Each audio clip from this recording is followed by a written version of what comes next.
preventivo biennale, una norma su cui devo dire i comuni hanno fatto tante richieste, noi della Lega, grazie al senatore Garavaglia, al presidente Garavaglia, siamo riusciti a raccoglierlo, è l'apertura della rottamazione quinques per i debiti dei comuni, scusate, per i crediti dei comuni e degli enti locali in materia appunto di IMU, ma anche di multe, ma anche di quelli che sono i carichi della riscossione. Quindi chi non ha pagato ed è stato inserito, diciamo, questo credito è stato inserito nel bilancio comunale, insomma, in una situazione quasi di abbandono, perché sappiamo bene che dopo che passa un certo periodo non vengono saldati questi debiti, ecco, il comune può fare una delibera e quindi aderire alla possibilità di far chiudere queste posizioni debitorie e incamerare un po' di soldi per i comuni. Quindi è una norma importante, chiaramente, e l'ho detto anche oggi in aula, ci saranno le amministrazioni ideologiche che non approveranno questa normativa per un gesto di opposizione politica, ma io mi auguro invece che venga colta come opportunità per fare cassa, visto che i comuni hanno sempre bisogno di una certa liquidità e soprattutto vanno così a pulire quelli che sono i loro bilanci. Insomma, una serie di norme importanti che vanno a integrare un sistema fiscale sì, sempre complicato, ma che deve essere sempre aggiornato. C'è un fondo, adesso mi viene in mente, per l'internazionalizzazione delle imprese e insomma tante norme che in effetti danno un senso di quella che è l'attenzione che il governo ha nei confronti delle richieste, delle variazioni anche che vengono chieste, tipo c'è quella per i giovani, per gli professionisti che fino a 5.000 euro, se avevano dei debiti contributivi, non venivano pagati, ma veniva pagato direttamente l'ente creditore. Ecco, no, questa parte è stata tolta e quindi verranno saldati l'onorario dei professionisti e quindi si tutela, diciamo, la libera professione in questo modo. E abbiamo parlato oggi in aula anche di quello che è l'atteggiamento che noi ci aspettavamo un po' anche dalle opposizioni, perché la situazione in effetti è sempre in evoluzione. La Lega lo ha detto, abbiamo bisogno di più flessibilità per dare energia a costi più abbordabili ai cittadini, ma soprattutto alle imprese. L'Unione Europea ci ha risposto male, ci ha risposto picche, ma stiamo cercando di fare in modo che questa apertura ci sia. E questo chiaramente il ministro Giorgetti è alla riunione con i ministri dell'economia europei, quindi porta avanti questa richiesta. Ci aspettavamo che ci fosse una unitarietà di intenti da parte, credo, di tutte le forze, perché l'abbiamo detto, secondo me siamo tutti d'accordo sul fatto che c'è un problema di costi energetici in Italia, c'è un problema di approvvigionamenti energetici che l'Europa non ha saputo gestire e quantomeno dal 2022 in poi, quindi dalla crisi con l'Ucraina, c'è un problema importante perché scopriamo, e devo dire una notizia che è venuta fuori da poco tempo, no? Che Francia e soprattutto Spagna ogni mese versano qualcosa come 300-400 milioni di euro alla Russia per pagare il gas russo, mentre noi siamo il popolo che, secondo una decisione voluta dalla sinistra, ha scelto di approvvigionarsi per la maggior parte dal gas russo e invece ci troviamo a essere sguarniti da questa fornitura, quindi abbiamo cercato altri mercati, altre possibilità, non ultimi il gas liquido che viene dagli Stati Uniti, quindi con i rigassificatori, eppure vediamo che in Europa, proprio dietro l'angolo, anche chi ha il nucleare si continua ad approvvigionare a buon mercato del gas russo. Questo credo che sia una disuguaglianza gravissima, eppure si sta verificando in un'Europa che effettivamente non ha saputo fare il suo dovere. Sul nucleare un'apertura importante perché è stato chiuso proprio ieri nelle commissioni ottava e decima. Il disegno di legge sul nucleare verrà in aula nei prossimi giorni, quindi finalmente un'apertura da parte del nostro Paese per un nucleare pulito, un nucleare di nuova generazione con centrali non troppo grandi che vadano però ad arricchire i territori che già adesso possono candidarsi per ospitarle, quindi non più in posizione dall'alto, ma chiediamo che vengano individuati, siano gli stessi territori a proporsi per ospitare queste centrali nucleari, che però attrarranno investimenti, manodopera specializzata, anzi operatori specializzati, e quindi si va verso una prospettiva integrata con il consenso dei territori. Tutto questo, insomma, è un po' una serie di disposizioni che ci hanno impegnato, devo dire, a lungo alla Commissione Finanze e le altre commissioni competenti. È chiaro che il tema energia è un tema aperto. Aspettiamo per il fine settimana un nuovo provvedimento che mantenga lo sconto sulle accise carburanti, ma soprattutto, e questo devo dire il ministro Giorgetti ma anche il ministro Salvini sono in prima linea, dobbiamo fermare lo sciopero indetto dall'autotrasporto, perché bloccare l'Italia significa, quindi bloccare le merci, significa veramente aumentare l'inflazione, aumentare quindi i costi del prodotto, ma anche l'accessibilità dei prodotti. Questo lo dobbiamo scongiurare e in effetti si stanno cercando risorse proprio per sterilizzare le accise sul gasolio per l'autotrasporto. E questo mi sembra essenziale. Laura, allora io voglio ringraziarti come sempre del tuo tempo e della tua disponibilità e ci risentiamo presto, direi. Certamente, grazie a te e buona serata a tutti. Buona serata e buon lavoro. Adesso pausa, pubblicità e poi ci sentiamo Carole King, It's a War 1982, tra poco. Qui Parlamento. Stai ascoltando Radio Libertà. la tua voce libera, senza filtri né censura. La tua radio. Lo amiamo perché ci offre sempre le cose più buone e naturali. Linea Alberto Acerbis. Problemi respiratori, tosse, raffreddore, tosse secca, tosse grassa. Abbiamo il prodotto che ti può aiutare. Bronco Free, la soluzione bevibile alla bava di lumaca, timo, verbena, altea, papavero e marrubio. Un insieme di erbe e di prodotti che aiutano a sciogliere il catarro e a favorirne l'espettorazione in maniera naturale. La tosse è un meccanismo espulsivo naturale che il nostro organismo mette in atto quando all'interno delle nostre vie respiratorie entrano virus, entrano batteri, entrano sostanze che il nostro organismo ritiene dannose. Come fare per calmare la tosse? Bisogna sciogliere il catarro e favorirne l'espettorazione attraverso un mucolitico naturale. La bava di lumaca, infatti, attraverso gli enzimi litici in essa contenuti, aiuta a sciogliere appunto il catarro e aiuta la sua espulsione. Abbiamo un'offerta straordinaria per voi stamattina. Se dite ascolto Radio Libertà e chiamate lo 030 68 40 408, 3 flaconi di Bronco Free a 59 euro, e se dite ascolto Radio Libertà voi non pagate le spese di trasporto e in più avete uno splendido omaggio. Chiamate adesso 030 68 40 408. The moon is full and I'm awake and I don't know how much I can take before I get too angry to be sad. Too many people thinking me, good ones few and far between, taking out on you what they never had. It's a war, war, war anymore. It's a war, war, war every day.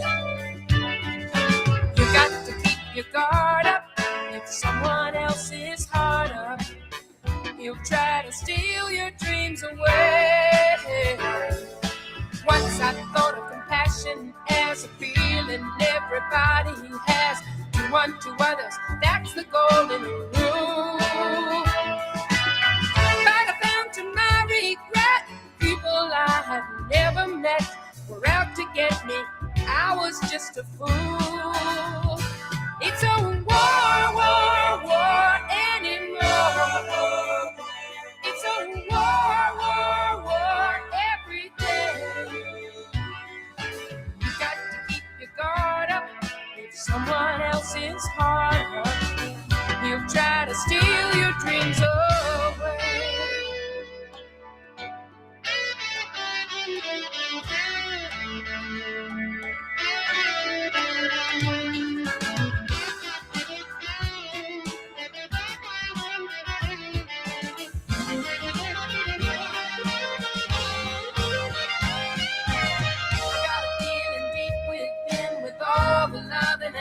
There's been balance, must be somewhere in between. I'm gonna work it out, I know, some way, someday before I go. But till then, you know just what I mean. It's a war, war, war anymore. It's a war, war, war every day. Di nuovo a te la linea, Antonino. Grazie Natalia, alle 18:36 minuti e 50 secondi sulle magiche onde di Radio Libertà. Antonino Danna al microfono con voi in questa puntata numero 1197 di oggi, mercoledì 20 maggio 2026. Avete ascoltato Carole King, It's a War, nel 1982. Quello era un periodo in cui lei aveva dei seri problemi con il compagno di allora, e noi parliamo di una giovane donna, Nessi Guerra, una ragazza di Sanremo che si è sposata con un italo-egiziano, ha una bambina di 3 anni e mezzo, se n'è andata qualche anno fa a vivere in Egitto, il matrimonio è naufragato, ma ahimè il marito ha ben pensato, si fa per dire, di accusarla di adulterio. Il risultato di un processo che tra poco vi racconteremo è stato che lei è stata condannata in secondo grado, e lì in secondo grado le sentenze sono già esecutive, a 6 mesi di carcere con i lavori forzati. Va detto che l'avvocato Agata Armanetti, che tra poco ascolterete, che difende Nessi e che sta facendo di tutto per cercare di farla tornare in Italia, sta anche cercando di fare del suo meglio per ottenere l'interessamento delle istituzioni italiane, perché qui è necessario a questo punto che intervenga lo Stato in alto loco, per un motivo molto semplice. Diciamo che questo marito è un tipo un po' particolare, un tipo che sostiene di essere Gesù Cristo, sua madre la Madonna, e quindi, come potete immaginare, non so fino a che punto certe sue affermazioni possano essere credibili. E poi ci sono tanti altri punti, diciamo così, di domanda all'interno di questo processo egiziano. Sentite un po' che cosa mi ha detto l'avvocato Armanetti, che ringrazio per il tempo e per la disponibilità. Vai pure Natalia. E allora la mia gradita ospite di questa sera è l'avvocato Agata Armanetti del Foro di Imperia, ma lei ha base in quel di Sanremo. Io la ringrazio molto per la cortesia e per il tempo, perché l'avvocato Agata Armanetti, come molti di voi sapranno, difende Nessi Guerra. Nessi Guerra è questa ragazza sanremese, 26 anni appena, con una bambina piccola, se non sbaglio, di 3 anni e mezzo. Lei ha avuto questa bambina con un cittadino egiziano. Il cittadino egiziano è stato espulso dal nostro paese, mi corregga se sbaglio, avvocato, per... No, lui è italo-egiziano, ecco, dottor Danna. italo-egiziano. Lui è italianissimo. Ecco. Lui è nato in Italia da genitori, da papà egiziano e da mamma italiana, e Ecco. ha acquisito la doppia cittadinanza quando nel 2021 loro si sono trasferiti in Egitto.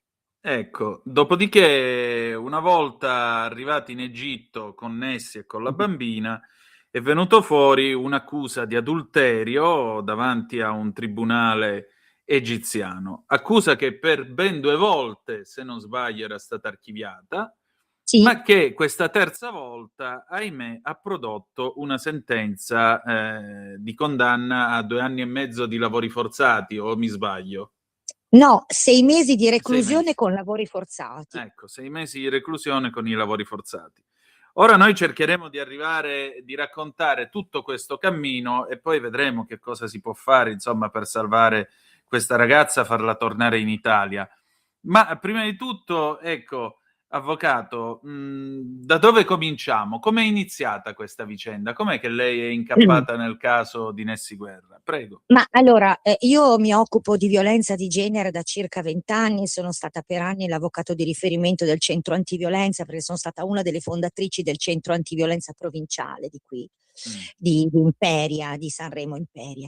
E nel novembre del 2024 è venuta la mamma di Nessy dicendo che c'era sua figlia in questa situazione, ma era in Egitto. Io ho detto, ma in Egitto come posso fare ad aiutarla, no?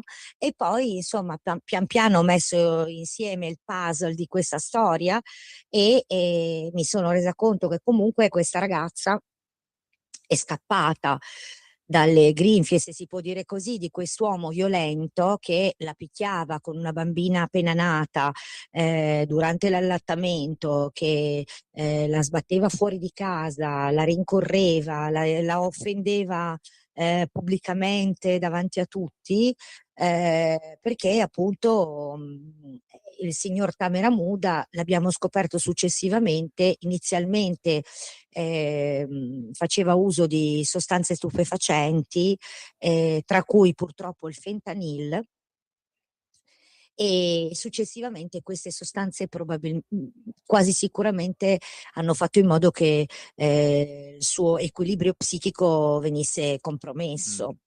Per cui la signora Guerra è scappata da quest'uomo e ha chiesto il divorzio. Nelle more di questa separazione, di questo divorzio che poi è arrivato il 2 luglio del 2024, lui ha pensato bene di accusarla di adulterio, perché c'era un ragazzo.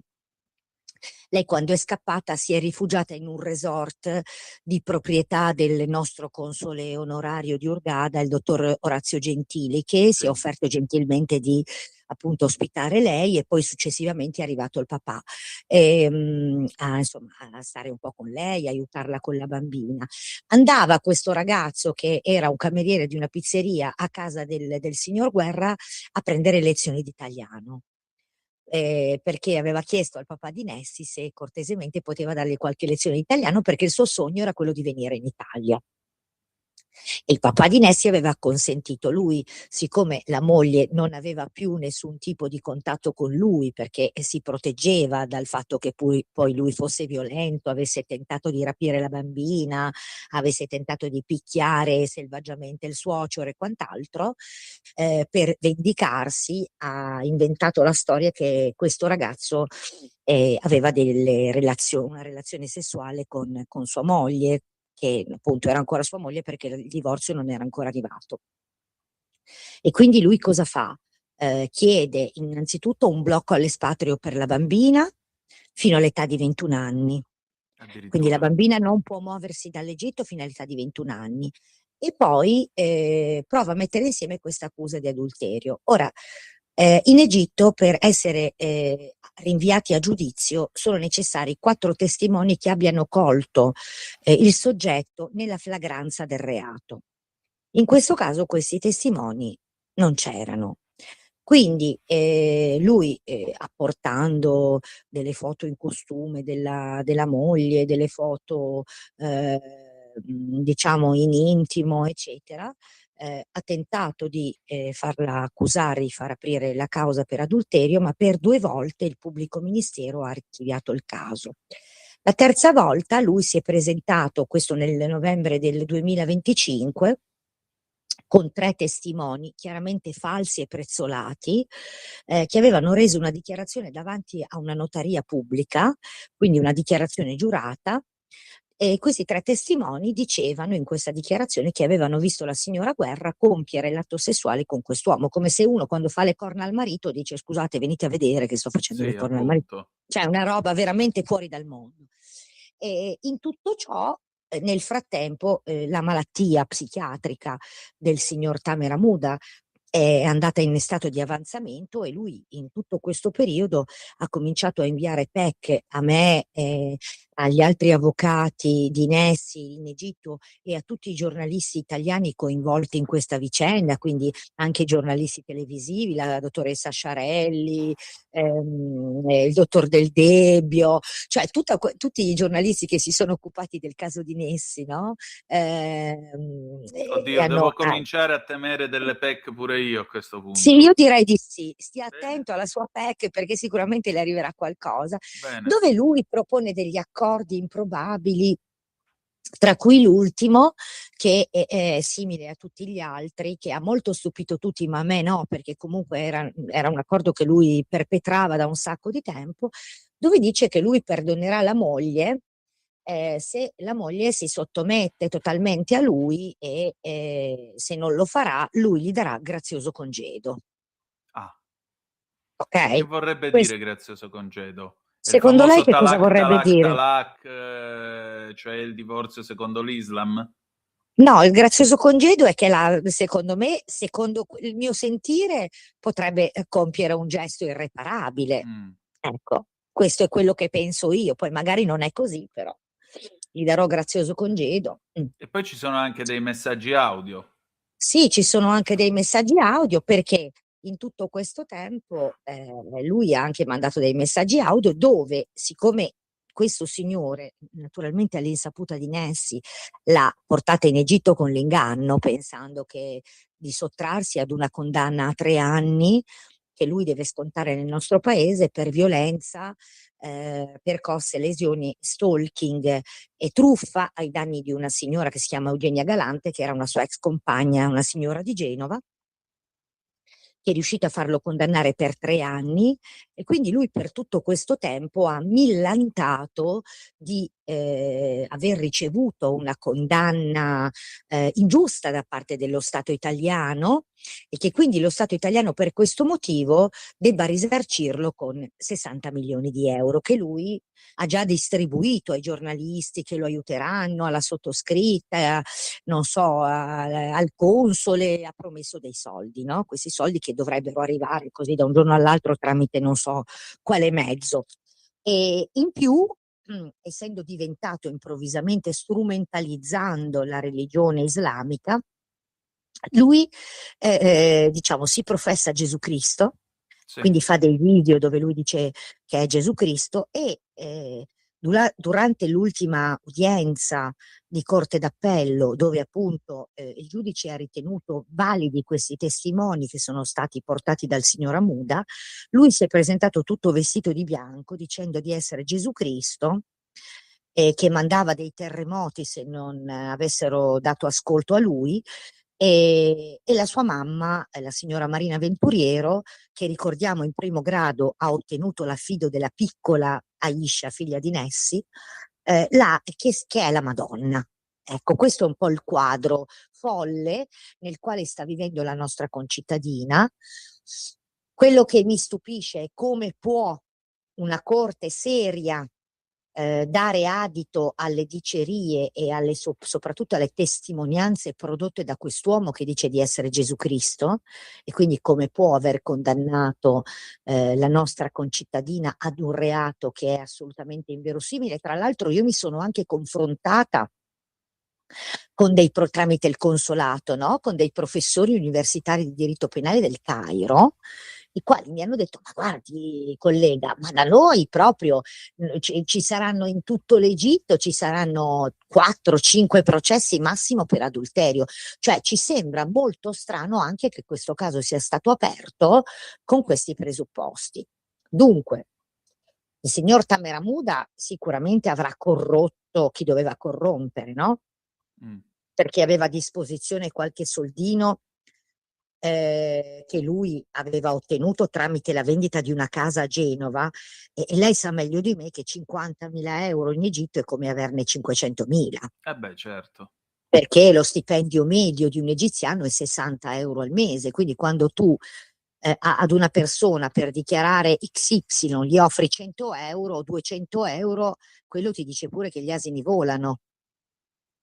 È chiaro, e quindi lui si è creato tutta la sua rete di corruzione che ha fatto in modo effettivamente che, nonostante il fatto che Nessi avesse degli ottimi avvocati, nonostante anche il fatto che io dall'Italia, insieme al collega egiziano, siamo riusciti a concertare una dichiarazione del presunto adultero che dice che lui ha dichiarato di aver avuto rapporti sessuali con la signora perché il signor Tamer Hamouda lo ha minacciato di un male ingiusto e ha proprio prodotto i messaggi di minaccia. Nonostante questo, la signora è stata condannata ugualmente. Quindi mi chiedo, e chiedo anche a lei, in qualità di giornalista, che cosa bisogna fare. Cioè, io sto facendo anche muovere un po' la politica in questo senso, ho fatto fare delle interrogazioni parlamentari, adesso il giorno 26 di maggio sarò alla Camera dei Deputati perché sono stata invitata per una conferenza stampa da una deputata e quindi cioè, sto cercando di far muovere il più possibile la politica proprio in aiuto della nostra concittadina, perché non è possibile intanto che si venga condannati per un reato che nel nostro paese non è più tale dal 1968. Sì. E poi in ogni caso, cioè, si tratta di una mamma che si nasconde perché in questo momento la sentenza è esecutiva, dunque se la fermano anche solo per andare a comprare latte per un controllo dei documenti, la signora va a finire in un carcere egiziano dove abbiamo una stanza di 20 metri quadrati con dentro 25 donne e un buco in mezzo per fare i bisogni. Ecco, più i lavori forzati, 6 mesi Più di i lavori lavori forzati. forzati, 6 mesi di lavori forzati.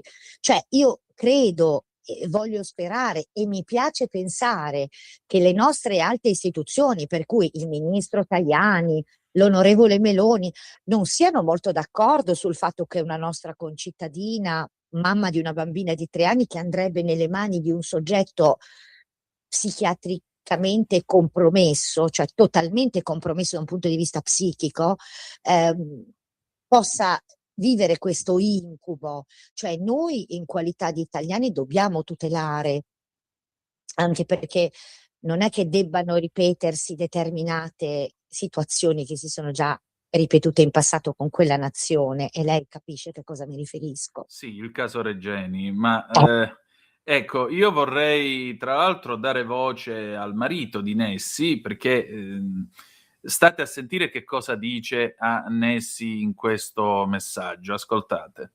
Ti offro 50 milioni, ci stai. Accetta, fidati. Accetta subito. Se non rispondi, non sono responsabile della tua decisione. Cioè, ti offro 50 milioni di cosa? Di piastre egiziane o di euro? No, 50 milioni di euro, che sarebbe il fantomatico risarcimento che lui dovrebbe riavere dallo Stato italiano per questa ingiusta condanna a 3 anni che lui ha avuto, e che ripeto, sono già tutti impegnati sti soldi, perché comunque deve darne almeno 5 a me, dovrebbe darne altri 5 alla console, altri 5 agli avvocati di Nessi in Egitto, tutto perché lui anche, ecco, mi sono dimenticata di dire, nell'ultima udienza che noi abbiamo avuto, oltre a presentarsi come Gesù Cristo, ha presentato una bozza di accordo, Sì. bozza di accordo prematrimoniale italo-islamico, dove lui recita testualmente che se Nessi torna con lui, si sottomette totalmente al marito, utilizza un abbigliamento morigerato, concede al marito tutte le sue chiavi di accesso ai social e alla sua mail e quant'altro, il marito gli concederà di poter vedere la bambina almeno 2 ore al giorno e la perdonerà per l'adulterio, e loro potranno tornare in Italia felici e contenti. Ecco, peccato che il signor Hamouda non capisce che appena mette piede in Italia lo blindano, perché questa è la sua fine. Tant'è che noi abbiamo fatto anche ben 4 richieste di estradizione che purtroppo, non essendoci la convenzione di reciprocità tra lo Stato egiziano e lo Stato italiano, non sono state accettate.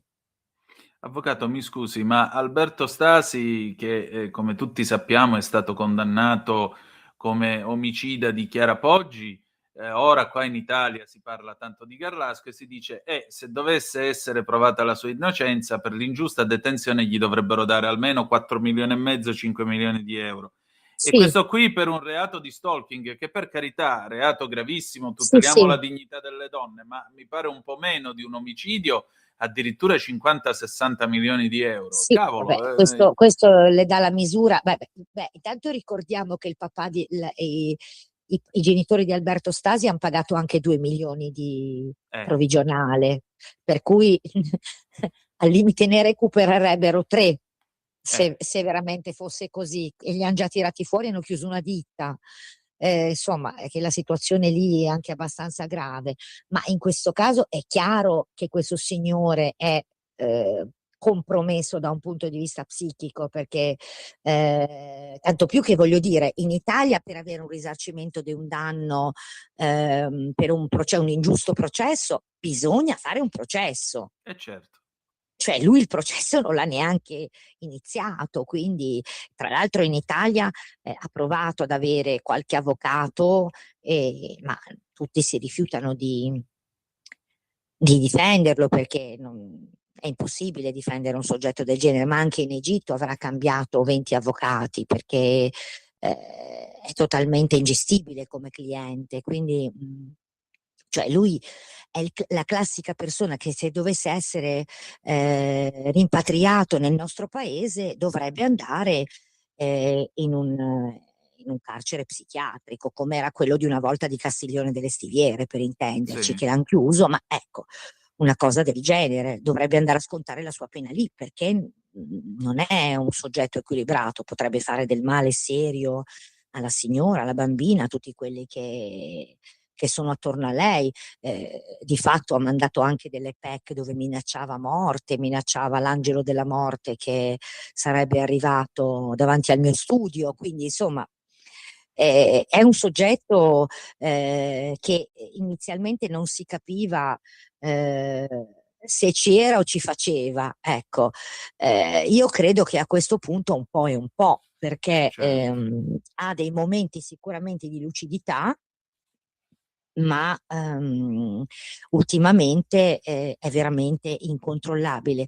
Quello che è veramente stupefacente è il fatto che una corte d'appello, che dovrebbe guardare al diritto, che dovrebbe guardare ai fatti e alle prove dei fatti, non dà assolutamente credito al fatto che lui si sia procurato le prove in un modo assolutamente illegittimo, prezzolando chiaramente chi ha testimoniato contro la signora Guerra.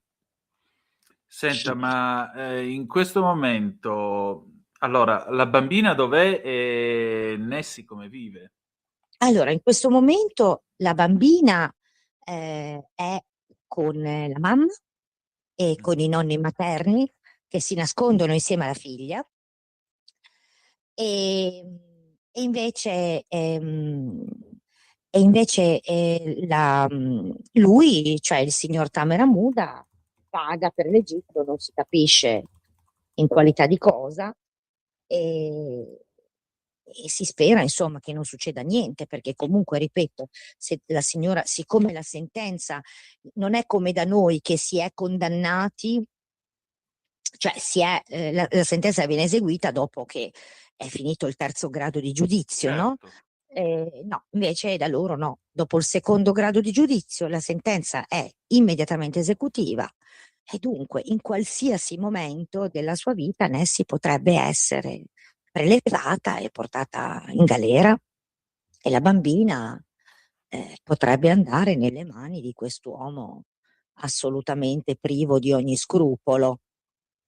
E quindi la situazione è molto grave, cioè io più volte, quando vado nelle trasmissioni televisive, ho chiesto aiuto alle istituzioni, perché da un punto di vista legale, mi creda, abbiamo fatto veramente il possibile. Cioè io ho introdotto una causa per maltrattamenti presso il Tribunale di Genova, ho introdotto una causa per tentato rapimento della minore, per revenge porn sempre nei confronti della signora Muda, tutto con l'aiuto anche del consolato, eccetera. Però poi alla fine, insomma, lui è in Egitto, quindi i procedimenti naturalmente in Italia non possono proseguire.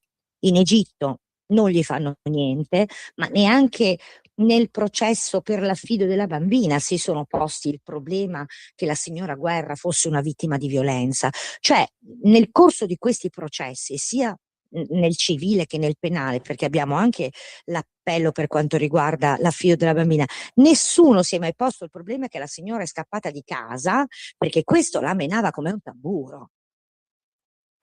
Cioè, quindi, lì loro hanno visto queste prove, è bionda, è donna, è italiana e quindi necessariamente deve essere condannata, ma nessuno si è mai posto il problema della tutela della signora e della bambina, cioè nessuno in Egitto, tra le persone che fino adesso hanno giudicato Nessy Guerra, nessun giudice fino ad ora si è posto il problema se questa signora fosse o meno vittima di violenza. E questo è spaventoso nel 2026, perché noi siamo un paese con un impianto giuridico normativo che riguarda la violenza di genere enorme, titanico, no?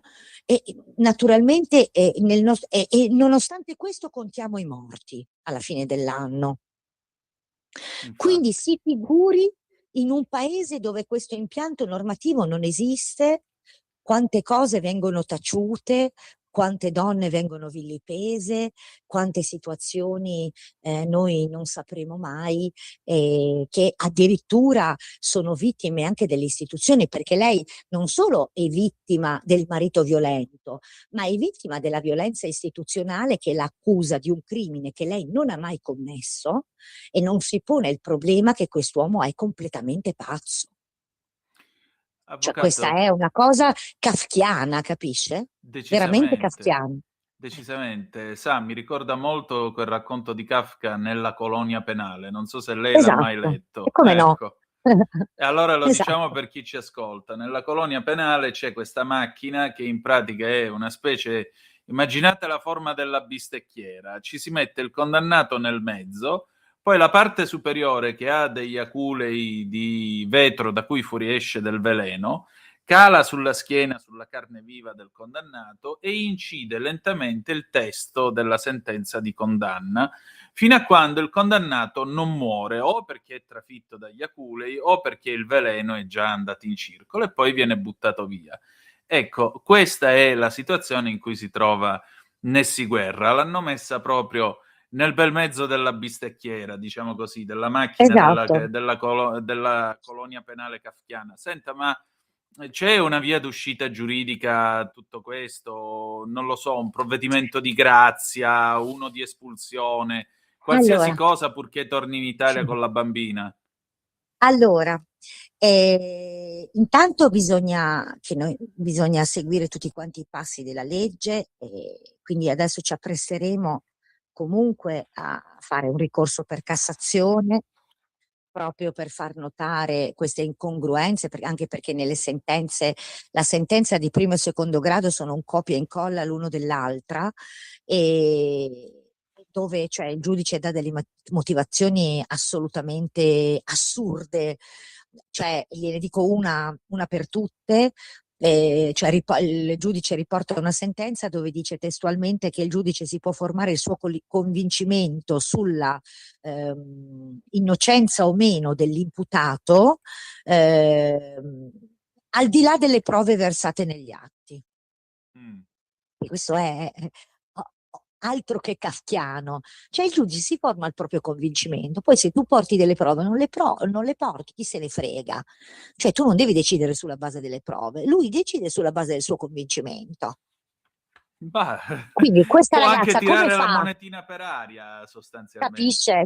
Ma neanche Nerone faceva sta roba qua. Se un giudice in Italia osasse fare una cosa del genere, dalla Cassazione in su lo farebbero pentire di essere venuto al mondo, veramente. Ma stiamo scherzando? Ma neanche, tu non decidi secondo le prove, secondo il codice, no, decidi secondo il tuo sentimento. No, la signora è colpevole perché è bionda, perché è donna e perché è italiana. Perché allora...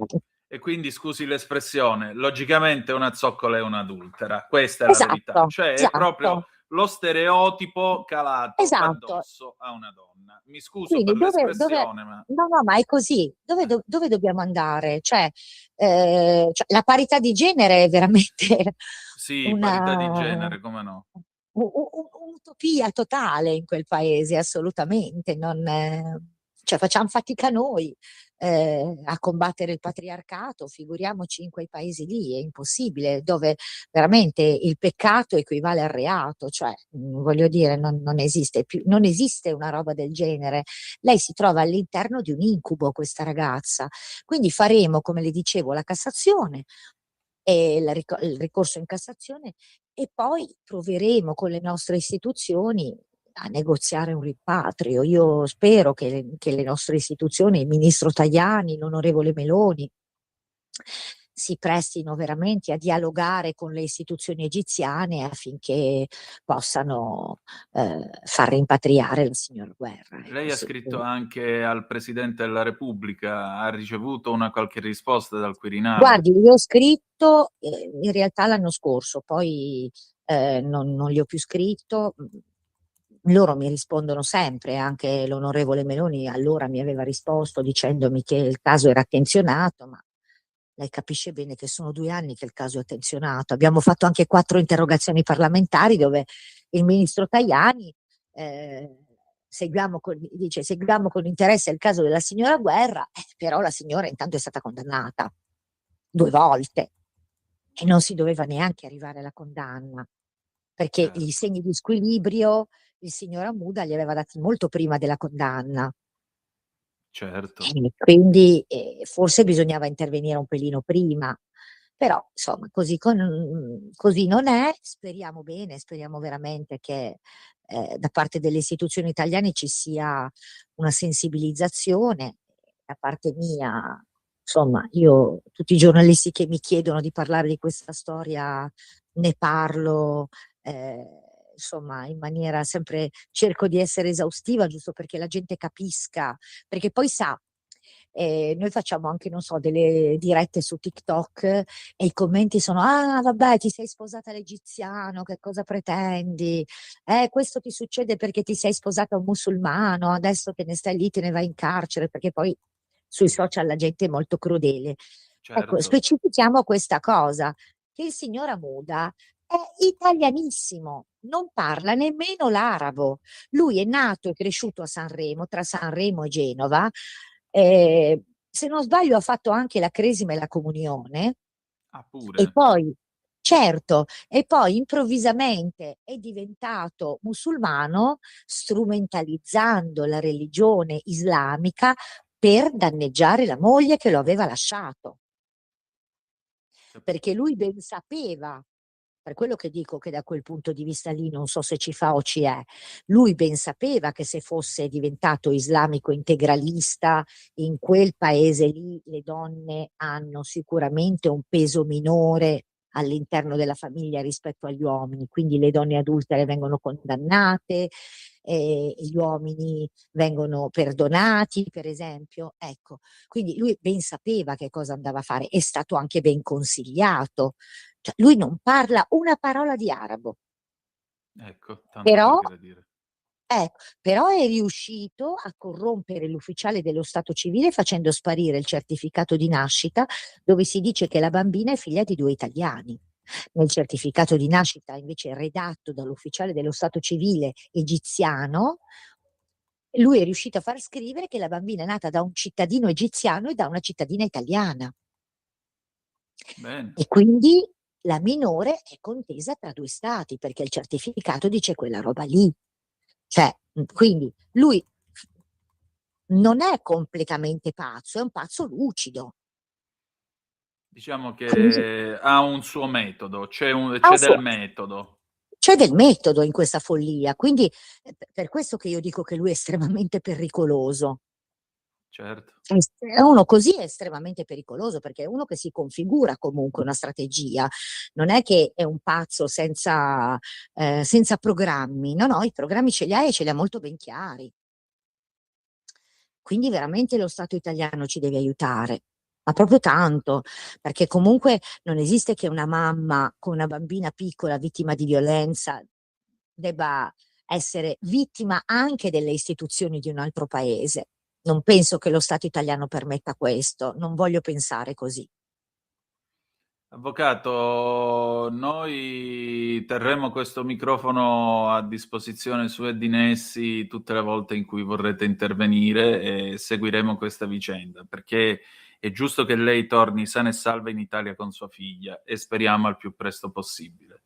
Io la voglio Sì, ringraziare grazie. del suo tempo, insomma, sappia che qui ci sarà sempre spazio per voi. Grazie, dottor Danna, grazie molte. Grazie ancora. Sempre più liberi con La Tua Radio è il nuovo sito che mette in prima pagina opinioni, firme, notizie, uno sguardo nuovo e originale sui fatti che ci circondano. Il nuovo quotidiano online. Semplicemente radiolibertà.net.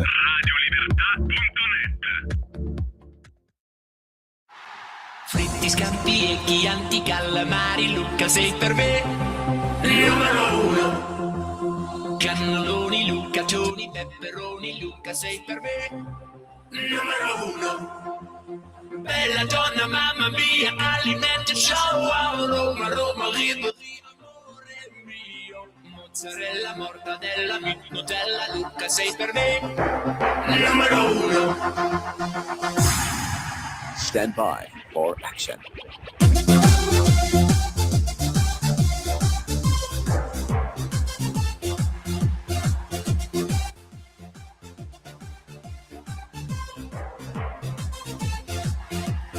One, two, three, four.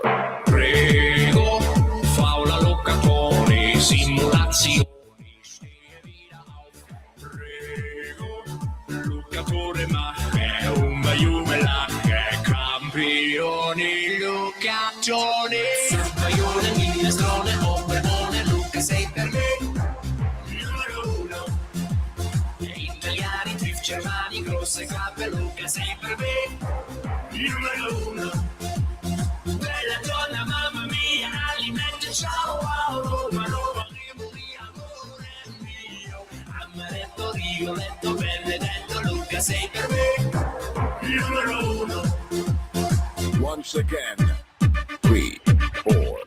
Prego, acqua minerale, grappa speziale, cozze vongole. Prego, foto di panini, chic e Lamborghini, Luca, Johnny, Grish, milioni. Tortellini, cappuccini con Martini, Luca sei per me. A te la linea, Antonino. Grazie Natalia, alle 19:13 minuti e 26 secondi sulle magiche onde di Radio Libertà. Antonino Danna al microfono con voi. Avete ascoltato niente po' di meno che Mazze Knopf, numero 1, Luca Toni Lied, l'inno di Luca Toni, anno di grazia 2009. Sapete che dopo il mondiale tedesco del 2006 Luca Toni divenne una vera e propria celebrità in Germania, dove giocava e si è distinto da grande campione quale egli è, e insomma il risultato è stato che è entrato addirittura in musica. Diamo un attimo che cosa vuol dire questo, che adesso ci avviciniamo alla nostra nuova rubrica a Berlino tutto bene, e tra poco quindi Roberto Giardina prenderà il suo degno posto in questa trasmissione. Io lo ringrazio ancora una volta perché sono onorato dal fatto che veramente un collega di così grande esperienza e preparazione abbia deciso di essere dei nostri, di salire a bordo al mercoledì alle 19:10. Ci racconterà la Germania, ma ci racconterà anche l'Europa e l'Italia viste da Berlino, viste dalla Sprea. Stasera per esempio ci dirà della benzina, ma non solo, di questo cancelliere Merz che ormai non conta più niente, di una Germania dove le cose stanno andando in confusione, tant'è vero che non si capisce se si andrà di nuovo ad elezioni anticipate o se saranno 3 anni e mezzo di agonia per questo governo o se si passerà a un governo di minoranza. Provate a immaginare la locomotiva tedesca che comincia a entrare in guai di questo genere. Poi c'è anche la sua bellissima autobiografia, ho sempre chiesto perché, nella quale lui incontra personaggi straordinari. Willy Brandt, quando Willy Brandt si è inginocchiato al ghetto di Varsavia, lui c'era, era lì, lo ha visto di persona, ha potuto intervistare Albert Speer, l'architetto di Hitler, ha raccontato il Sud America della fine degli anni 70, primi 80, insomma c'è davvero tanto da ascoltare questa sera. L'ultimo aggiornamento, l'ANSA, Carotenuto e Mantovani lasceranno Israele stasera, domani mattina saranno in Italia, Ben-Gvir deride gli attivisti, Mattarella trattamento in civile, Meloni e Tajani inaccettabile. Ancora la condanna del Mastro è confermata per il caso Cospito, faremo ricorso in Cassazione, Intesa San Paolo premia le imprese vincenti del terzo settore e poi ancora Bodi e Nepi, ecco l'America's Cup, così si valorizza l'Italia. E per concludere, ampliato in segreto l'accordo tra Trump e l'Agenzia delle Entrate, stop alle verifiche fiscali sul presidente. Ma adesso, nel darvi appuntamento a domani alle 18:15 trattabili, parte stasera a Berlino Tutto bene con Roberto Giardina e poi alla fine ci saluteremo con Schiagu Geld del 2026. Vai pure Natalia, sigla! Va ora in onda A Berlino tutto bene, Germania, Italia ed Europa nelle parole di Roberto Giardina. A Berlino che giorno è? A Berlino che giorno è? A Berlino che giorno è? E allora, questa sera si inaugura una nuova rubrica nella nostra trasmissione che andrà in onda regolarmente il mercoledì alle 19:10. A Berlino tutto bene, avete sentito anche la sigla dalla canzone di Garbo del 1981.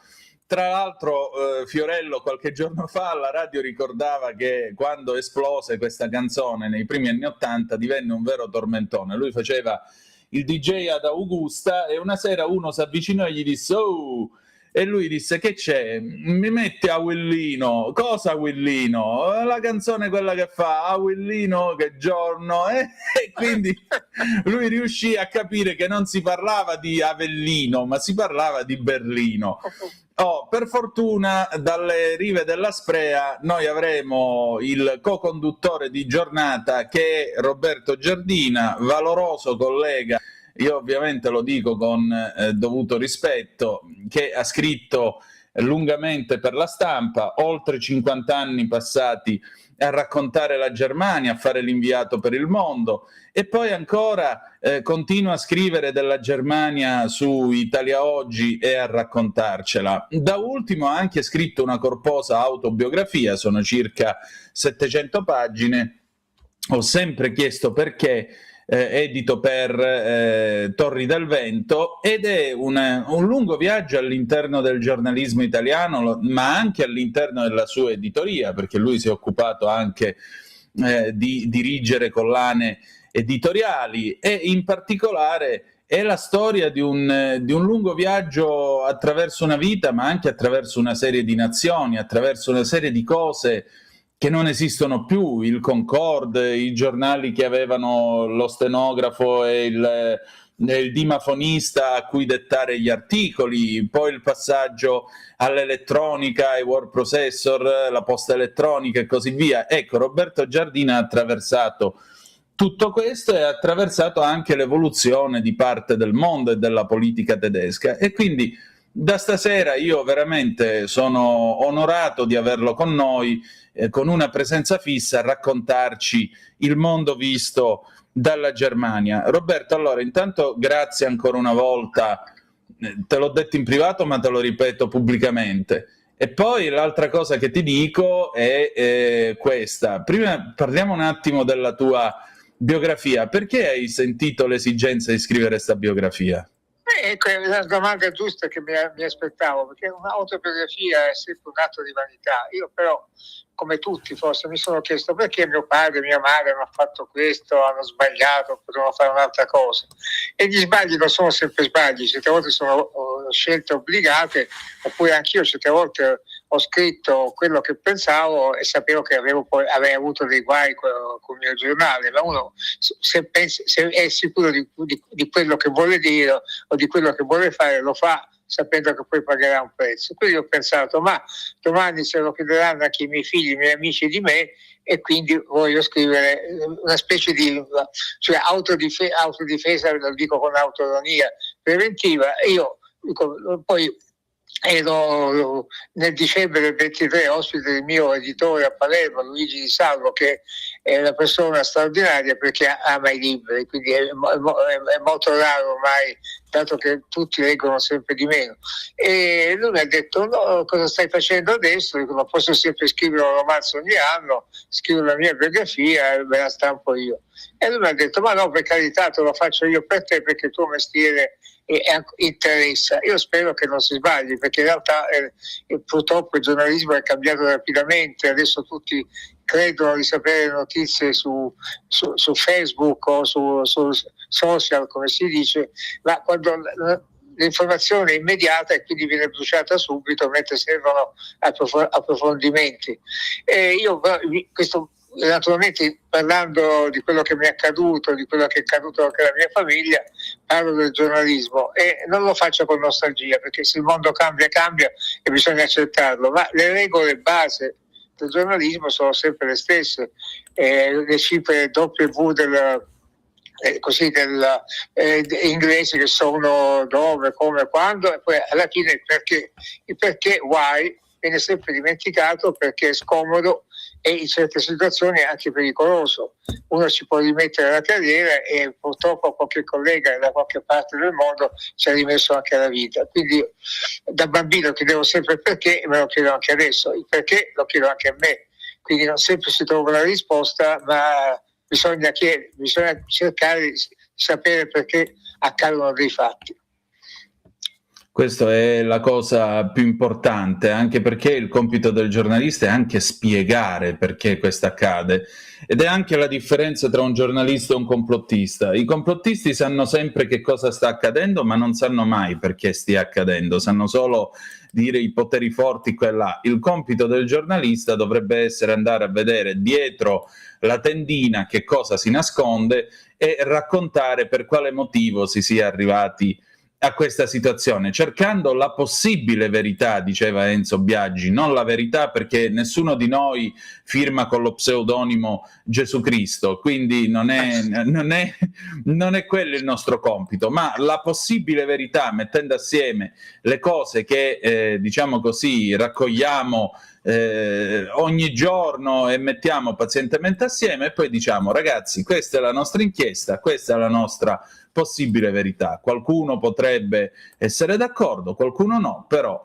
questo dovrebbe essere, almeno io credo, il compito di un giornalista, e dovrebbe avere anche questo ruolo di andarlo a chiedere soprattutto a qualcuno che lo sa, perché ultimamente mi pare che si chieda l'opinione a chiunque, adesso anche alle intelligenze artificiali, cioè macchine che non hanno un'opinione, non se la possono fare, e quindi ormai ci stiamo avviando al depensamento generale. Senti, ma qual è stato uno dei momenti che più ti ha toccato nella tua carriera? Presumo Willy Brandt che si inginocchia. Hai indovinato subito. Per ritornare a quello che dicevi, che molto è giusto, diciamo che il giornalista è un artigiano, le regole sono semplici, tanto che sono semplici sono anche difficili da seguire. Avviene un fatto, uno va sul luogo dove è avvenuto e poi scrive e spiega al lettore quello che lui crede di avere visto, perché tutto è soggettivo. Io non posso sempre trovare il perché di un fatto ed esserne sicuro, ma devo suscitare un dubbio, perché bisogna sempre dubitare. Questo è quello che uno al massimo può raggiungere. Tu parli di Willy Brandt che si ginocchia a Varsavia, e questo è importante perché io ero lì, avevo appena 30 anni e è una delle poche volte che quando un giornalista assiste a un fatto si sente schiacciato dalla realtà, perché capisce che è un fatto, un evento storico, e non potrà mai spiegarlo fino in fondo a chi non è presente. Però è stato importante essere lì, perché io ero a pochi metri quella mattina alle 8, nella foto sembriamo tanti, ma eravamo in realtà pochi giornalisti, io e un collega italiano, alcuni fotografi, ma essendo a pochi metri ho visto la faccia di Brandt che cambiava espressione mentre si avvicinava al monumento che ricordava le vittime del ghetto, e ho capito che il gesto non era premeditato, l'ha pensato in quel momento e l'ha fatto. Non posso dimostrarlo, ma dopo più di 50 anni ne sono assolutamente sicuro. Se non ero lì, dalla foto non si capisce nulla. Ecco, questo è quello che dici tu, questo è l'importante. Infatti, questo è. Io per esempio posso dirti che una delle cose che non dimenticherò mai in tutta la mia vita è stata quando abbiamo fatto la radiocronaca in diretta il 28 febbraio, il primo giorno di questa guerra in Iran, e mentre stavo parlando io avevo la webcam dell'AP qua dietro in diretta dalla Smart TV, e all'improvviso sono partite le sirene dell'antiaerea israeliana a Gerusalemme, ed è stato un momento, io credo che chi ci ha ascoltato per radio non lo dimenticherà mai, perché proprio il momento in cui tu senti che quella roba lì non è una roba inventata o riferita, è la storia che sta passando davanti ai tuoi occhi, e tu sei lì e la devi raccontare, nel mio caso a parole, nel tuo caso per iscritto. E probabilmente da un lato io credo che siamo dei privilegiati a fare questo mestiere, dall'altro io credo che abbiamo una responsabilità non da poco, perché nell'anno 2075 ci sarà qualcuno che non ci conosce e che ancora non è nato, che dovrà raccontare quello che è successo sulla base delle cose che gli abbiamo detto, perché siamo storici del presente. O forse ci stiamo pigliando troppo sul serio, che ne dici? No, io penso che siamo degli storici non riconosciuti, nel senso che gli storici di professione, quelli che sono professori all'università, garantiscono solo quello che è scritto nei documenti ufficiali, ma certe cose non possono essere registrate. Quindi sono i cronisti che raccontano. Diciamo anche Tacito era uno storico romano, ma in realtà era un cronista, parlava di quello che vedeva.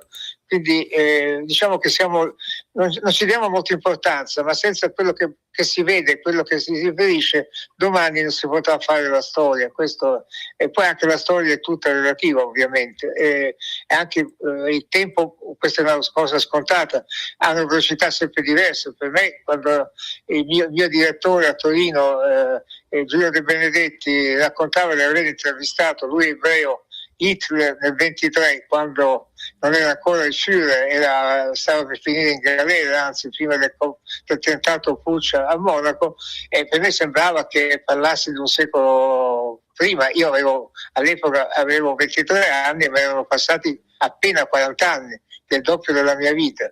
Io quando parlo di Willy Brandt, che tu hai citato, io vedo che molti giovani, anche non giovani, anche meno giovani, chiamiamoli così, mi guardano come se parlassi di Napoleone.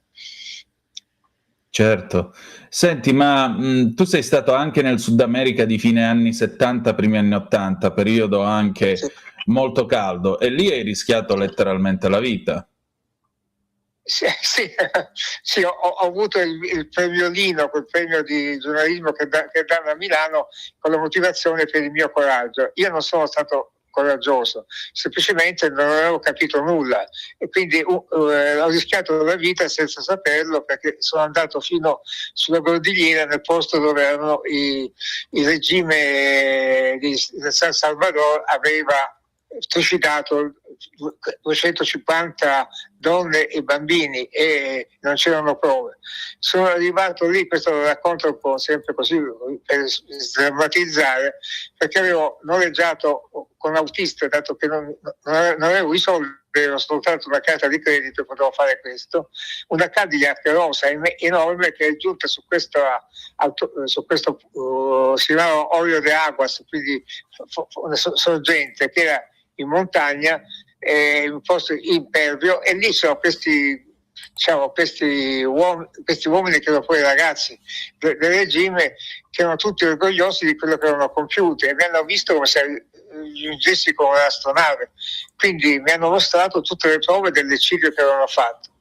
2 settimane dopo è arrivata una troupe di giornalisti, due giornalisti olandesi e un cameraman, e li hanno uccisi. Quindi a me è andata bene, ma non sono stato coraggioso. Certo.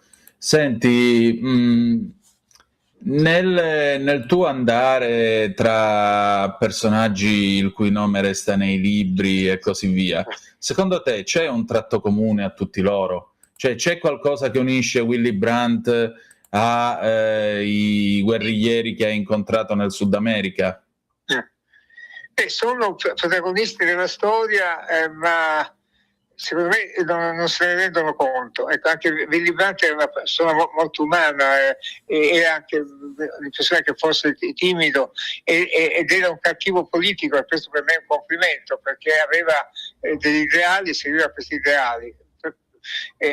Però non si atteggiava, non era qualcuno che pensava di entrare nella storia, mentre lo era già nella storia, e questo avviene per tutti, un po' meno per i criminali nazisti che sono riusciti ancora a intervistare, o quelli condannati per i crimini di guerra, che sapevano che sarebbero stati per sempre nella storia etichettati come i cattivi e i mostri. Certo. E diciamo, di questi criminali, qual è quello che più ti ha colpito? Albert Speer, che era l'architetto di Hitler. L'architetto di Hitler, lui è uscito dopo 20 anni di prigione a Spandau, a Berlino, e aveva scritto le sue memorie. Io sono andato a intervistare, è stata la prima mia intervista importante, e quindi ero molto preoccupato. Lui mi ha ricevuto nella sua villa sopra Heidelberg, la moglie mi ha offerto una crostata di credo di ciliegie e un caffè, e io non ho capito che i due, marito e moglie, non si parlavano da 20 anni perché la moglie non aveva perdonato il marito. Questo naturalmente ero giovane, e da giovane gli ho fatto la domanda sbagliata, che ha avuto una risposta giusta. Cioè gli ho chiesto: ma lei sapeva dei campi di sterminio? E lui, che era l'architetto, poi era anche responsabile di tutto lo sforzo bellico, mi ha risposto: non lo sapevo, ma se l'avessi voluto sapere l'avrei saputo, che era la risposta chiave. Insomma, quindi, però era una domanda ingenua che gli feci. Certo, però se l'avessi voluto sapere l'avrei saputo, evidentemente lo sapeva. Lo sapeva, sì. Mamma mia. Lui non è stato condannato a morte a Norimberga perché è stato l'unico che si è dichiarato colpevole, ha detto sono oggettivamente colpevole, e quindi l'hanno condannato solo a 20 anni. È stata una scommessa con la morte, se lui avesse detto sono innocente lo impiccavano. Sì, sicuro.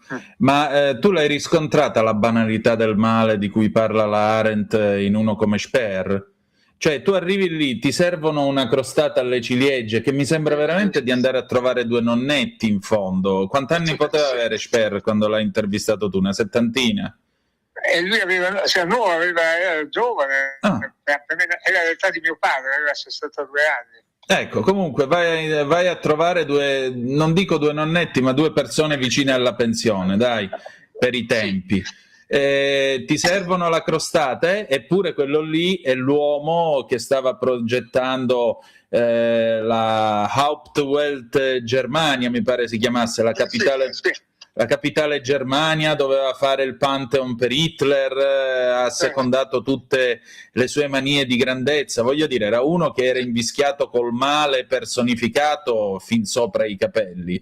Eppure lui è giusto, lui mi ha detto anche un'altra cosa, poi aveva scritto nelle memorie, che era per me è stato come Fausto, che Mefistofele, il diavolo mi ha offerto la possibilità di creare tutto quello che io sognavo.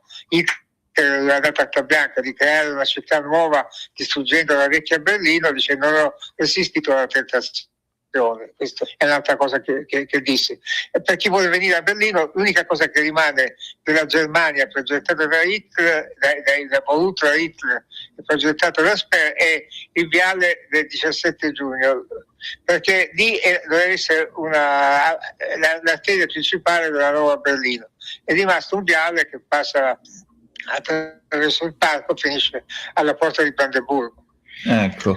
Senti Roberto, nella tua storia molto è la Germania, anche la Germania divisa tra est e ovest, con i Vopos e tutto il resto. Mentre parlo, sopra di me ci sono due reflex prodotte dalla pratica nell'ex Germania Est, in un paese che non esiste più. Una di queste era di mio padre, ha passato il muro di Berlino in una valigia diplomatica. Tu ci hai avuto a che fare con i Vopos e con le valigie diplomatiche o no? Sì, ho avuto a che fare perché all'epoca l'Italia non aveva riconosciuto la DDR, cioè la Germania Est. Però purtroppo nei nostri passaporti c'era scritto questo passaporto è valido solo per i paesi riconosciuti, che era una sciocchezza. Quindi secondo come li girava, io passavo da Checkpoint Charlie e loro a volte mi lasciavano passare, a volte mi fermavano, mi mettevano in una stanzetta ad aspettare ore e poi tornavano dicendo la mandiamo indietro perché il suo passaporto non è valido. Quindi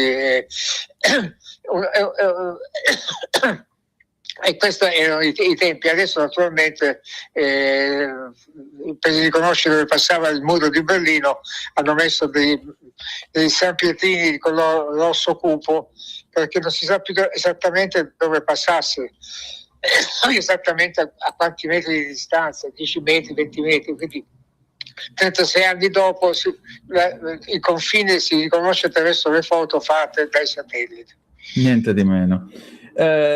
Senti, ma passiamo ora alla Germania di oggi. Avremo modo comunque nel nostro cammino di rievocare anche la Germania dei tuoi inizi, di quando sei andato ad Amburgo e così via, ma il tema della giornata di oggi è anche parlare un po' di Merz, che mi sembra sia diventato un cancelliere dimerzato, passami il gioco di parole. È una questione anche di carisma. Alcuni dicono tutto quello che vogliono e la gente li ama, li continua a votare. Io penso scusa, anche la Merkel, oppure anche, non so, parliamo di Italia, di Renzi. A un certo punto tutto cambia improvvisamente e qualunque cosa dicono la gente non è più d'accordo e anche li sbeffeggia. Merz è arrivato come cancelliere forte, quello che in pochi giorni avrebbe votato le riforme vitali per la Germania che è in crisi, e adesso tutti praticamente lo sbeffeggiano, perché qualunque cosa dice lo attaccano, lo prendono in giro, anche quando ha ragione. Quando dice l'immagine delle città tedesche è cambiata negli ultimi anni, hanno detto che era un razzista, ma è una cosa evidente, perché è cambiata anche in bene, anche per opera degli immigrati italiani che hanno il modo di vivere dei tedeschi a Berlino, quando uno solo, i ristoranti italiani, uno solo buono, adesso sono 1000, veri, falsi, buoni, cattivi, ma hanno cambiato proprio il modo di vivere dei tedeschi. Gli immigrati prima lavoravano e hanno contribuito a creare il boom tedesco nel primo dopoguerra. Molti in brevissimo tempo e le città sono diventate insicure. Adesso, per non essere accusato di razzismo, c'è un terrorista ogni 100.000 o 10.000 immigrati, ma basta quello che la gente ha paura. Quindi se tu quest'anno andavi ai mercatini di Natale a Berlino, erano circondati da sbarramenti di cemento, da cavalli per quello del camion che piomba sulla folla nel mercato accanto alla chiesa centrale di Berlino. Quindi tu vai a festeggiare con i bambini in Natale e ti perquisiscono, quindi l'immagine è cambiata. Roberto, però poi in realtà non è riuscito Dimmi. No, ecco, incidentalmente, ma l'attentato, la strage che c'è stata a Modena con questo tizio che ha buttato giù 7 persone con la macchina, poi è sceso e ha cominciato a cercare di accoltellare tutti fino a quando non l'hanno acchiappato. Ecco, come è stato visto dalla Germania? Che impressione ne avete avuto? È finito in prima pagina, perché oppure le aperture dei telegiornali, perché naturalmente si vede che questi attentati che con le auto, qualcuno armato di coltello che colpisce i passanti a casaccio, avvengono anche in altri paesi, già in Francia, in Costa Azzurra, oppure adesso anche in Italia. Adesso io posso dire una cosa: sempre in Germania come in Italia si dice subito che ha compiuto l'attentato è fuori di testa, e questo è scontato, perché sono attentati anche suicidi, sanno che se andrà bene passeranno la vita in carcere, quindi è chiaro che non stanno bene di testa, però quello di Modena era schizofrenico, era curato per schizofrenia, ma perché da schizofrenico non ha pensato di essere Napoleone oppure Trump, e invece vuole uccidere i cristiani? Perché è manipolato da questa atmosfera, da questo odio. Poi un atto che provoca terrore è un atto di terrorismo, è inutile dire che un crimine qualsiasi, ma questo con le parole non si può giocare, non vuol dire essere pro o contro, è che si ha paura di riconoscere la verità. Questi attentati non possono essere evitati. Quando io aspetto l'alta al centro di Berlino, chiunque passa con la macchina può investire le 10 persone che aspettano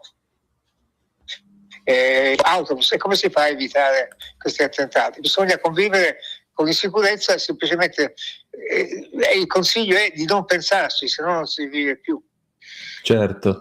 Senti, ma in tutto questo immagino che AfD stia crescendo sempre più nei consensi, Merz è sempre più ridicolo, ma quindi che si fa? Sto governo si trascina avanti fino alla fine della legislatura, praticamente rendendo la Germania un paese completamente marginale, oppure si va di nuovo a elezioni anticipate?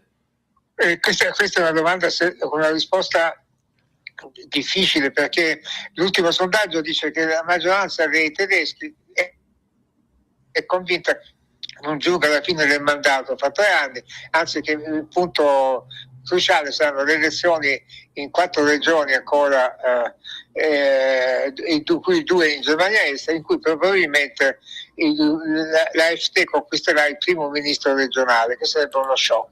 Quindi dice meglio finirla subito che continuare in una morte lenta senza fine. Però dimissioni anticipate per creare una nuova coalizione, le alternative sono pochissime, quindi le dimissioni provocano subito le elezioni. Alle elezioni vincerà subito anche l'AfD, oppure un governo di minoranza. Ma il governo di minoranza in Germania non c'è mai stato, e sarebbe ancora peggio, perché non riuscirebbe a governare.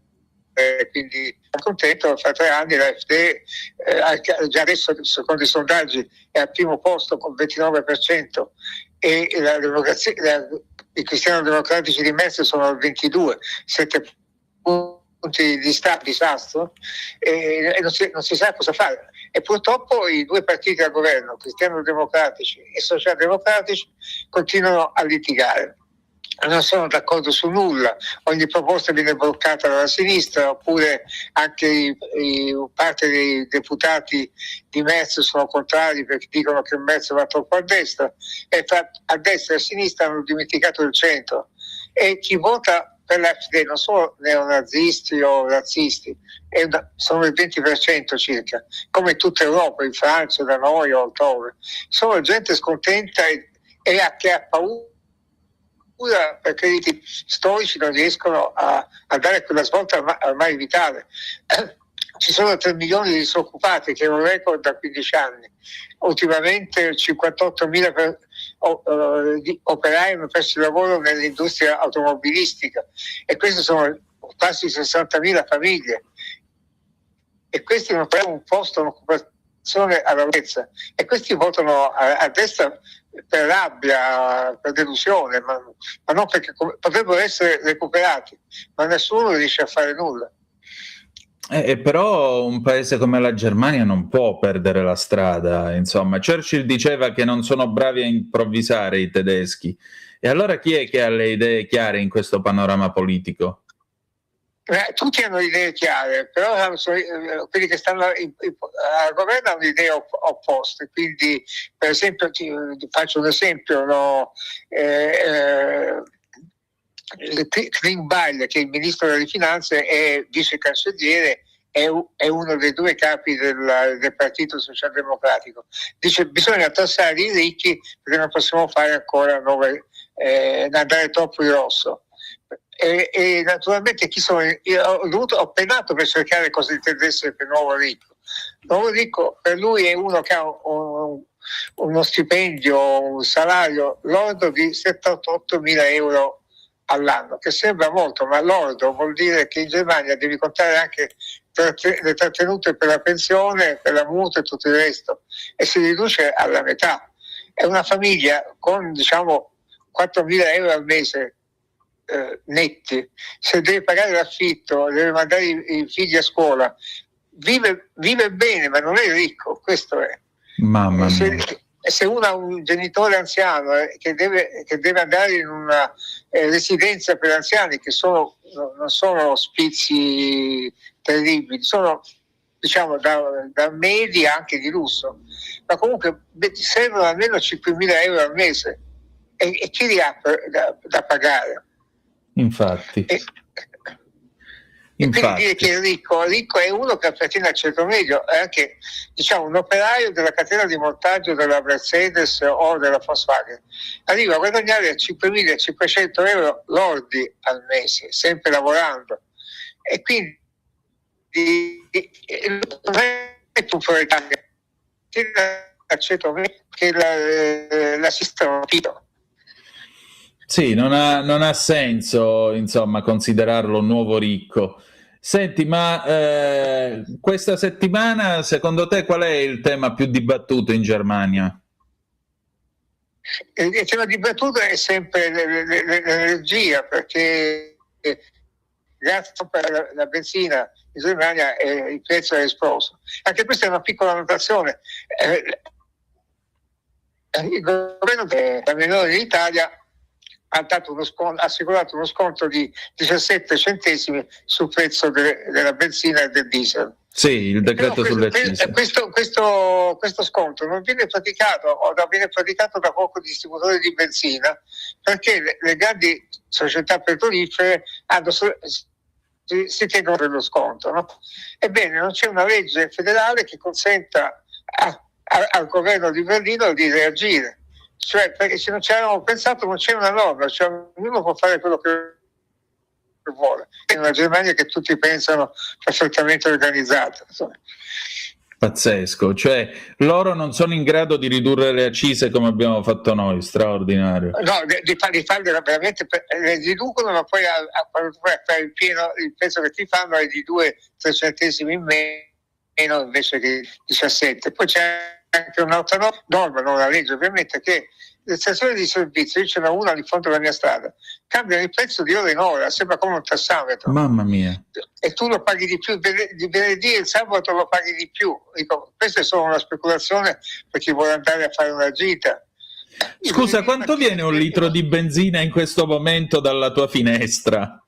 È più oltre i 2 euro. Insomma. Salute. No, qui siamo a 1,94. Quindi siamo lì. Io mi ricordo ancora i primi tempi in Germania che c'erano i coupon per chi andava in vacanza in Italia, che tu potevi comprare la benzina in Germania a prezzo scontato e poi davi questi buoni al distributore di benzina in Toscana o in Liguria, insomma. Sì. È un secolo fa, ma è cambiato tutto. Adesso la benzina a volte costa più in Germania che in Italia, e quindi insomma, è veramente. Anche qui io mi ricordo la crisi del 73 per la guerra del Kippur in Israele. Allora il prezzo della benzina quadruplicò, questo l'ho letto in un pezzo storico su un giornale tedesco, e da un giorno all'altro costò 4 volte di più, ma la situazione era diversa perché era una crisi particolare, era tutti i paesi arabi che producevano benzina non erano abbastanza di essere pagati in dollari che venivano svalutati di continuo per la guerra in Vietnam, quindi l'Europa e i paesi arabi pagavano la guerra che facevano gli Stati Uniti in Vietnam e quindi avevano il diritto di aumentare il prezzo, ma poi la situazione tornò rapidamente indietro. E lì ti ricordi c'era il divieto di circolare, no, tu non puoi ricordarlo, sei giovane. Diciamo che mi sono informato. Non si poteva circolare il sabato, la domenica, sì. E in Germania hanno messo il limite a certa ora sull'autostrada per consumare meno benzina, e io avevo deciso di vendere la mia auto perché i tedeschi guidavano sull'autostrada a 1 metro uno dall'altro a certa all'ora. Quindi bastava starnutire che c'era un tamponamento a catena di 200 auto. Precisiamo che Roberto in quel momento aveva un Alfa Romeo 2000 GT, ecco. Sì. Ecco, precisiamolo, cavolo. Ci penso sempre con nostalgia, insomma. Senti, ma per concludere allora la domanda è: ma a Berlino tutto bene davvero? Diciamo che i tedeschi sono cambiati anche in positivo. Prima erano sempre pessimisti, adesso diciamo che una leggera maggioranza, 52%, loro fanno indagini continuamente su se stessi, pensa che domani andrà meglio, perché se va peggio sarebbe un disastro, insomma, anche per l'Europa, insomma. Decisamente. Allora Roberto, insomma, tra 168 ore ci ritroveremo e vedremo se a Berlino va ancora bene. Grazie. Ti ringrazio Antonino, a presto, ciao. Avete ascoltato A Berlino tutto bene, Germania, Italia ed Europa nelle parole di Roberto Giardina. A Berlino non penso mai si può vivere, non sogno mai